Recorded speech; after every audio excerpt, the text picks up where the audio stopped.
Welcome to the Architect My Life podcast. I'm Maya Shlachter, serial entrepreneur and CEO of the MGS Global Group, where we serve architecture and design firms with project delivery such as drafting, 3D visualization, and graphics production support. I am also the founder of Architect My Life.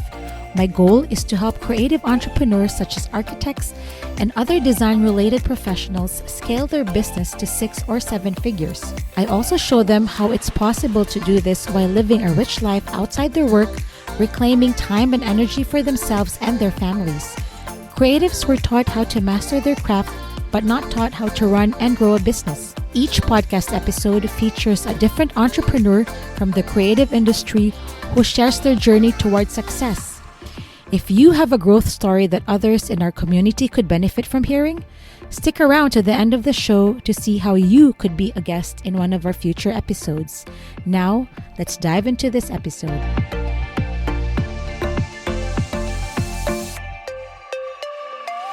Hello, today's guest is Elizabeth Averyanova. Did I pronounce that correctly? Elizabeth? Yeah. Well, that's pretty close. Elizabeth is an architectural designer, web and brand designer, online entrepreneur, and success mentor for architecture students and graduates. She helps aspiring architects thrive in the designing world by organizing their life, mastering their mindset, learning architecture and design skills, and building professional careers. She has been a full-time design entrepreneur for over 9 years. She launched her blog way back in September 2018 with the goal of sharing her design and business knowledge to help architecture students and aspiring graduates learn more about improving design skills, building a career they love, and launching their own design business. She has been making her entire income online since 2013. Elizabeth, together with her husband, run a design business. She and her husband have been through all the highs and lows of starting a business from nothing. They did not know anything about finding clients, negotiating fees, or managing multiple projects and deadlines simultaneously. I'm looking forward to our conversation. Welcome to Architect My Life podcast, Elizabeth. Thank you so much, Aya. I'm excited to be here and have this conversation and, excited to share my story with your listeners and to talk to you today. So I always want to start my podcast asking about your childhood because that's a good place to start. Tell us about your childhood and who inspired you to become who you are. Well, that was not too long ago, I guess, but the easy way to put my childhood is multi-passionate, multi-talented person interested in a lot of different things. So I kept very, very busy as a kid, as a teenager, through high school. And I was always I could say I was always a creative person and always into the arts, into performing arts, creative arts, writing, drawing. And I was even, interested in architecture as a child. And if you say the one person who maybe inspired me, it's really hard to say that because I just come from a family of creatives, from a family of entrepreneurs, people who are want to make money from their passion and from their skills and from their hands. So it was just a collective upbringing of always being around this kind of environment. So you are an entrepreneur by DNA, I suppose, because you grew up with a lot of entrepreneurs, which is why I'm excited to interview you because there's always this stigma that creatives are good at their craft, but that don't know how to make money. So I'm curious to know about your business. It says you're an online entrepreneur. Want to learn more about your business, what you do, and the different exciting things that you're doing to help the profession. Yes, that's right. So the entrepreneur thing was definitely in my genes. As a kid, I would make little handicrafts for dolls. My mom sewed doll clothes, and I would make little accessories out of fabrics and things just with my hands, right? And I would sell those for $1 and to make $20 after, an event, like a craft show, I guess is what they were called, was a huge, $20, right? Now, okay, take it back to my business, as a young adult, which was 9 years ago, back it up. I graduated from the University of Notre Dame and I studied architecture there. And that was huge. Maybe if you want to talk more about that, we can. Sure, that's fine. Yeah, that shortly after I graduated, that was at the time after during the recession, 2008, 2009, and I graduated 2011. And it was a terrible time to be looking for a job as an architect. Whether you're a new grad or older, I think it was just not a good time. And that was the start of my entrepreneurial journey as a design entrepreneur. So okay, that's great. So when you say design entrepreneur, you started out doing, selling in job fair, in fairs and such. What about your architecture journey? And how I got into architecture? Yes. Okay, let's back it up. So let's go to high school. I knew I wanted to do either architecture or engineering. That I was good at math, but also good at the creative side. So it's like those are the two things people typically recommend. When I went to Notre Dame, the decision, you have to make that decision pretty early on to guide your, college course choices, right? So, it was like architecture, engineering. It was a really tough decision.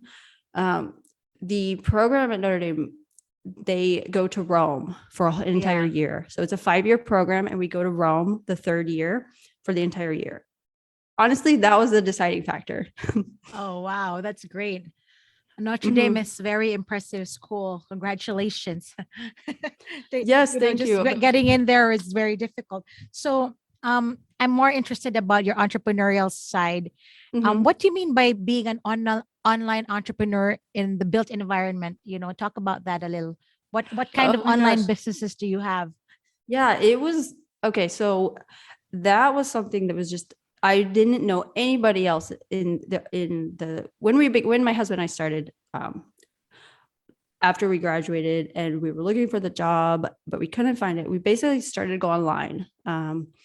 We went online just to find, we were trying to find job opportunities, but we were also like, maybe there's other ways to make money. So at the very beginning, we started on these freelancing websites, offering design, any kind of design services. At the time, we were kind of generalists. We would do a lot of different things. Like, okay, I need a floor plan. I have a floor plan sketch. I need this converted to, a CAD drawing, simple things. I have this building. I need a 3D model made from it, or we need 3D renderings of this building. Can you do that?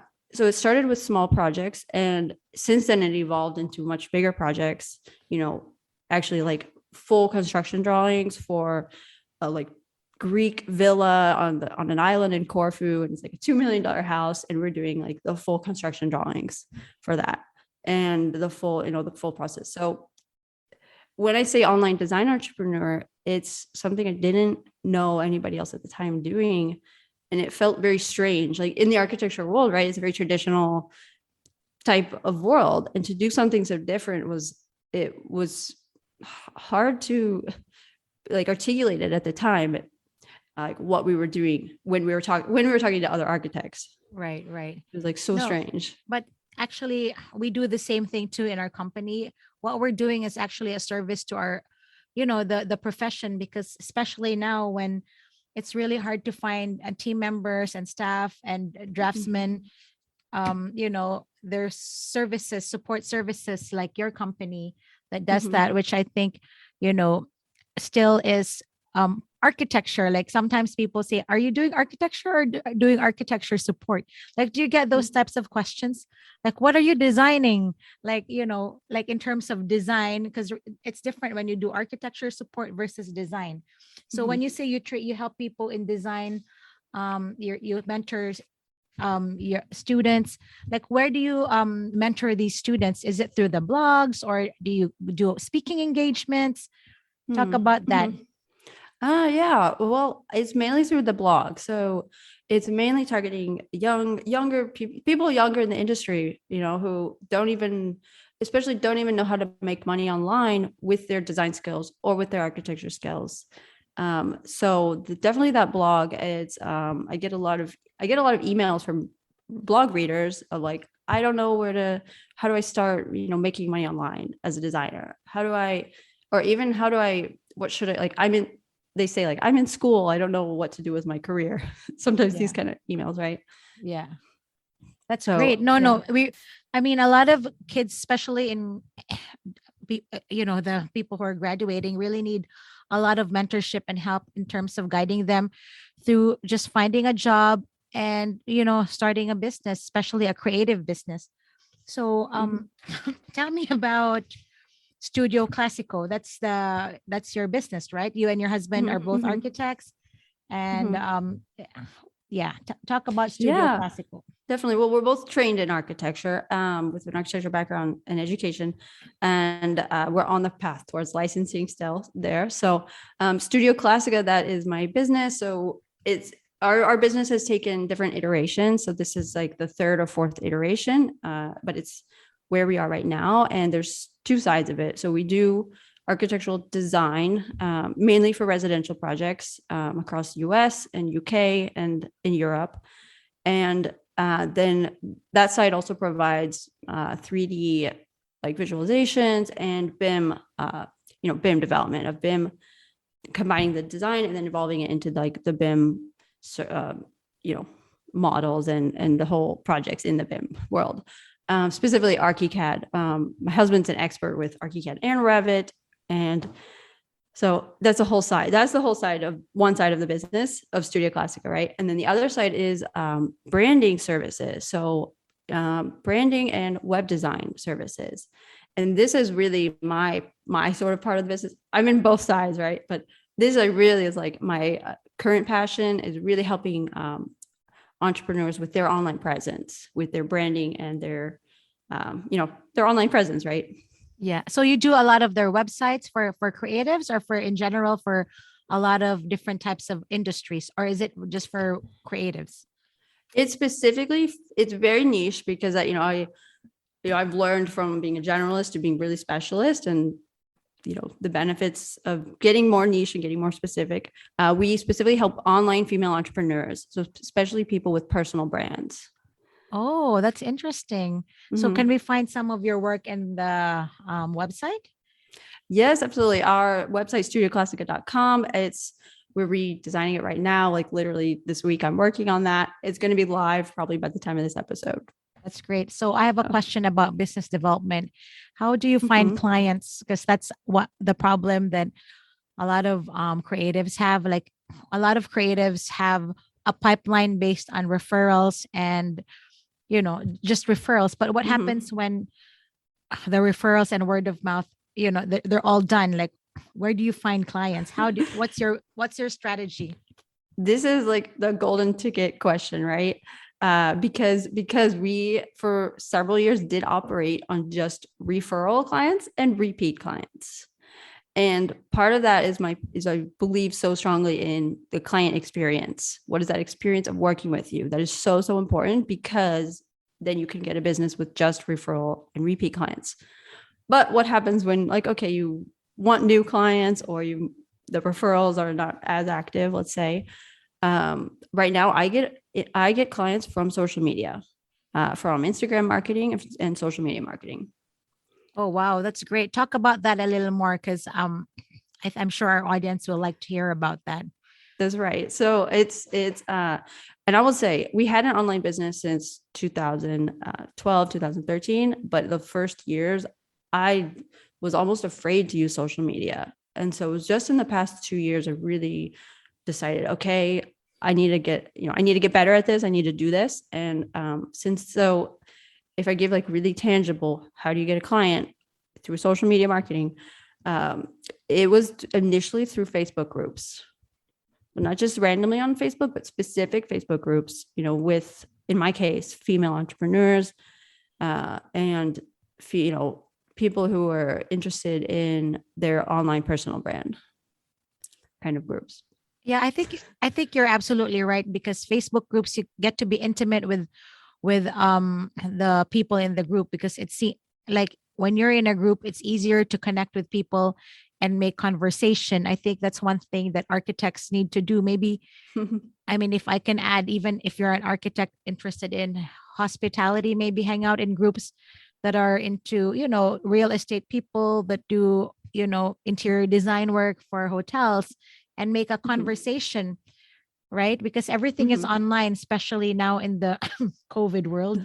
Yeah. Yes, Yeah. yes. So that's right. Facebook groups can be really great places.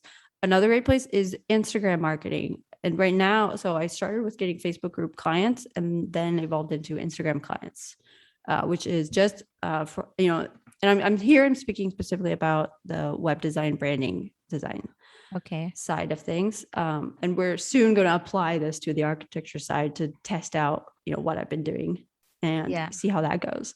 So when you say Instagram, do you Mhm. like post a lot? Hashtag? Do you do videos? How does that work? So number one, make a profile that is very, very obvious what you do, what you offer, how somebody can work with you. Well, let's make that part two. So part one is, if I look at your profile, is it obvious what you do? Number two is there a way for people to take that next step to work with you? So in my case, the link in my bio is an application to work with us. That link changes sometimes throughout the year, but it's give people that next step. And then number three is, I would say, is engaging with other people, not just randomly, but specifically people you want to work with or the kind of clients you want to work with. Wow, that's great. So it seems like you're doing a lot in terms of your work day. How do you manage taking care of marketing, Instagram, fulfilling existing clients' demands? Like, how do you Yes. schedule your day? Because that's one thing that I'm also very interested in, because everyone seems to be overwhelmed because they have 100 things to do. So do you have any advice for our audience? Okay. Well, we have a team of 5, so I have employees, and that alone is a lot to manage, right? But I like it. I enjoy it. My husband and I run the business together. We also have 2 kids. I have Wow. How at the old? time, so I have a 4-year-old and a baby who is 8 weeks old Wow. Wow. as of now. Congratulations. You look amazing. Thank you. Yeah. Yeah. So it's fun. So how I manage my day right now does look different than a few months ago before the baby came. But it's really, I depend on a project management system. This is huge. I depend on my Google Calendar. If it's not in one of those things, it's not going to get done, or it's less likely. So do you So do like time blocking? Like today is marketing day, tomorrow is phone calls day. Like how? To some extent, yes. We have, I have like a pattern for the week. Usually Tuesday and Thursday is our client calls. And Fridays, we have a unique project. We do a VIP design days on Fridays. So those are typically just blocked off for the VIP client work. That's like one of our signature services. And then, so that leaves Monday is typically TEO day, Yeah. where I do team meetings. I manage a lot of the client management, like communications or emails, catching up on all that, Yeah. and CEO type tasks, right? Yeah. Yeah. Yeah. More So strategy. So I'm really impressed by what you're doing because you've, you know, uh, it seems like you're a young mother and you've been an entrepreneur forever, but with the team, you have everything scheduled and you have your systems in place. That's pretty impressive in terms of scheduling and blocking, theming your days. Like the Fridays are VIP Fridays, Tuesdays and mhm. Thursdays are meetings. That's one thing that we all can learn from because we can all get swamped with all different types of emails that we have to respond to that seem everything seems urgent. But if you want to run a successful business, you need to be able to manage your time and prioritize, correct? Yeah, that's so true. And you have to learn to start to trust and depend on other people, or learn to delegate. That's I not an love easy thing. that. Yes. No, I'm a master delegator. I love that. Oh, But a lot of people cannot grow their business because they're holding on to everything so tightly. I mean, you can't physically really grow because if you do everything, no one else, you know, you'll be limited to your 8 hours or 12-hour days, mhm. right? Mm-hmm. Yeah, it's so true. I mean, it's the difference between, running a business, and running a 6-figure business, Right, really, right. or bigger. When I started to delegate, that's what made the difference with with that, Yeah. but it was it was a very hard lesson. So how much time do you do in terms of management and design? Like, is it 50-50? Oh, such a good balance, because it's hard, because I love the design, but you need to manage all the things and wear all the The hats in your employees and business. the kids? So I would need to look at the numbers, because I actually, I do track my own time, um, just to give me that data. And Yeah. unfortunately, I don't know the answer off the top of my head. But do you still design a lot, or it's mostly like business development? Are you still I would involved in say, a lot of design work? yeah, I do both. I would say, Okay. let's say 50-50. And right now it's a little tricky. I have like a 2 month, 2 month old baby, but it's still about 50-50. I think that's a great number. If you want to grow your business, you gotta, it's good that it's not 80 design and 20 Mm-hmm. management, because Mm-hmm. design takes a lot of time. If you can train people and you can just be the creative director of your firm, that would be Mm-hmm. ideal. Because, Mm-hmm. like, yeah, I mean, I see a lot of firm owners who are just busy working on construction details when they should be, Mm. in my opinion, looking for clients, especially if you have a big architecture team to support, right? Mm-hmm. Mm-hmm. Yeah, so true. I don't currently do the construction drawings, and I'm glad Yeah, about yeah, yeah. that. That's good. So, so you're from Indiana. I'm just curious, and you moved to Latvia. Who's Mhm. who's from Latvia? Okay, so if your listeners don't know, I'm from Indiana. I grew up in the U.S., but then Yeah. I moved to Europe, and I've spent over 10 years of my life living here now in Europe, which I love the European architecture and how that influences my design. Like, I'm just so obsessed with it. How I got here, my husband is Russian, but living in Latvia. Oh, that's great. Do you love it there? It was hard at first, honestly, to be honest, because it was such a different world. I've also spent a couple of years living in Italy, in Rome, and in Milan, and it's beautiful there. And so here it's beautiful, but in a different way. Yeah. And now I really appreciate this country and what it's taught me. So how many years have you been in Latvia? It will be 10 years in May of 2022. Wow, that's amazing. Like how you're just kind of like a free spirit moving from Indiana to Rome, all over Europe, and then now in Latvia. You know, that's very commendable. Well, that's part of the joys of running an online business. Any kind of online business, is a little bit of the, if you have that opportunity, the location independent Yeah. um, time. So Like, that was a time in our business. so nothing really changed before COVID and during COVID, correct? Because you did everything online in terms of like Um, managing your team. well, yeah, pretty much. Our team is actually all locally based, Okay. here in Latvia, and we're from different countries. But I really we met we were working in the office. Right now with COVID, we're working at home. But we had a lot of opportunity to get to know each other in person and to really build that connection, and that helps now with online communication, because we Yeah. sort of already know each other. Yeah, that's great. That's Hmm. so exciting. I like to travel too a lot, Hmm. but Hmm. I haven't done that because of COVID. But hopefully I can travel again. Um, Another question I Yes. like to ask my audience is, how do you build your confidence as a business owner and entrepreneur? Because you can be the best designer in the world, but if you don't have confidence as a business leader or entrepreneur, it's really hard to succeed. So I just want to ask you that. Oh, that was a challenging thing, for me, having that confidence, and in the beginning of like having the confidence in that I could actually serve a client, even those first clients. How to get how to build your confidence. Just uh, it sounds so simple, but just do it. Just do this thing that scares you. Just try to put like, if it's showing up on social media, for example, on Instagram, posting your picture or going on Instagram stories, if that scares you, but that will help your business. Just sit down one day and do it. Yeah. It's kind of like fake it till you become it. Well, yeah. Right? I mean, I started architect my life and started doing lives. I was so awkward. I didn't like Mm-hmm, being in live, but now I'm like, hmm. I have a podcast.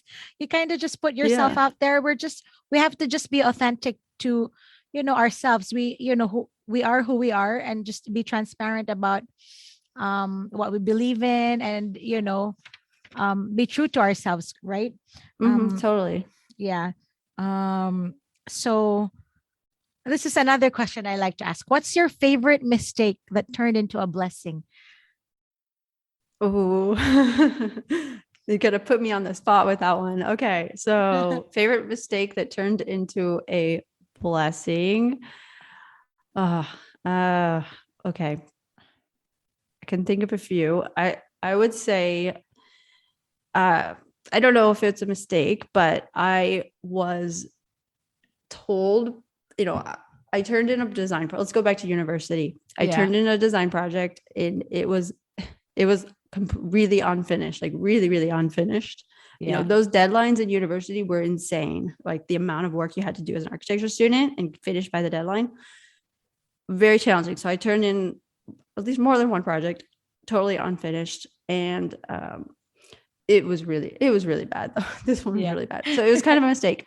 I was told by the professor not to continue in architecture and not to Oh, pursue architecture. And you know that, and I will say I had absolutely amazing mentors and professors at, you know, during this time, but this one did tell me that, and I was so stubborn, and I said I'm not quitting architecture. sometimes it's those things that will really fuel you, right? Mm-hmm. It fueled me till the end, till to this day, and to the future. And look where you are now, a successful entrepreneur, mom and world traveler, or, you're all over the Mm-hmm. world. That's pretty Mm-hmm. amazing. Not many people can do what you do or have the courage to even leave the country, Mm-hmm. you know? It, yeah, yeah. It was just, I knew I wanted to be in Europe, you know, from studying here, you know, studying in Rome for the year. I made it my mission to come back. I went back to Rome that next summer, and then the next summer. Oh, And wow. then the summer after that, I moved to Europe because I was Oh, just like, okay, wow. I'm done. That's good. Yeah. I also did a 3-week program in Siena when I was in architecture school. Ah, It was hard to beautiful. come So, back to the US after being in Siena for like mm-hmm. 3 weeks. Oh no, Oh, 6 weeks. this gorgeous, gorgeous. Yeah. Yeah. So we're almost done. I mean, out of time, but I just want to know where you see yourself in 3 years. What's next for you? Okay, I do have a lot of goals. Plus, you know, I'm always thinking of the future and always setting goals. My one of my goals, and you know, I just want to be an example for other designers and other architects out there. My goal is to build a 7-figure business in design. Okay, that's good. In 3 years, 5 years? Let's do it. Let's do Yeah, it. You know, that's 3 to 5 great. year goal. No, I like that you have actual numbers that you want that you're putting out there. It's just Mm-hmm. not random. You got to have exactly what you want, put it out in the universe, and then work Mm-hmm. towards it, right? Mm-hmm. Mm-hmm. Yeah, absolutely. And I mean, and that's a big 3 to 5 year goal. Yeah. Maybe No, 10-year goal, like, but you know, aim big, I believe. no, I agree with you. Why should we limit ourselves? If we dream, might as well dream big, right? And Mm-hmm, then mm-hmm, obviously we got to work towards it. And like, I always mm-hmm, believe that all of us need mentors, and we all need help in terms of growing our business. mm-hmm, We were not, I mean, I don't have a business background, but I do have a lot of, consultants and, mentors that help me throughout the process. mm-hmm. So yeah. So Yeah, so important. so where can our audience find you in social media? Can you tell us where we can find you, your websites? Yeah, the main, definitely the main place is on Instagram. I'm pretty active. My name Elizabeth Averyanova Okay. is my Instagram handle, and then at studioclassica.com is the best place to find everything else. Oh, at studioclassico.com. Mm-hmm, mm-hmm. And that's also on Instagram. Well, we just, my Instagram is my personal brand name. Oh, okay. All right. All Yeah. right. So we will put that all in the show notes so our audience Yeah. can find you. Anything else you want to share with us before we wrap this up? Well, just, I mean, if you have listeners out there who are thinking about running, starting their own design business or starting their own, online presence, just go for it. Because in the beginning, you're not going to, know what to do, all the steps, but just go for it and don't be afraid to do it. Because if I would tell myself 10 years ago where I am now, I wouldn't believe it. But, I went for it. I just started doing it. So that's all. Thank you so much. Thanks for this amazing talk, and I'm sure our listeners will get inspired by your life journey and your entrepreneurship journey, and obviously your architecture business and entrepreneurship. And thank you for your time. And we will make sure to find you on social media. Have a great day, and I hope you enjoyed our podcast. Thank you. Yeah. Thank you so much. Thank you for listening to the Architect My Life podcast. We'd love to hear from you on social media using the hashtag Architect My Life podcast. Be sure to follow us on Instagram at Aya_Architect My Life. That's Aya, AYA_Architect My Life. And for women firm owners, I invite you to join the Architect My Life private Facebook group. If you haven't already, we'd appreciate it if you'd subscribe to the show, as well as rate or review us wherever you access podcasts. And if you think you have something to add to the conversation through your success running a business, we invite you to apply to be a guest in one of our upcoming episodes. Visit architectmylife.com/podcast to learn more. Maybe you're not in a position to share your success story yet. That's okay. Take your business to the next level with our coaching and online courses. Get everything you need at architectmylife.com. Remember, there is a way to manage it all so you can achieve more. I'm Aya Shlachter. Thanks again for listening.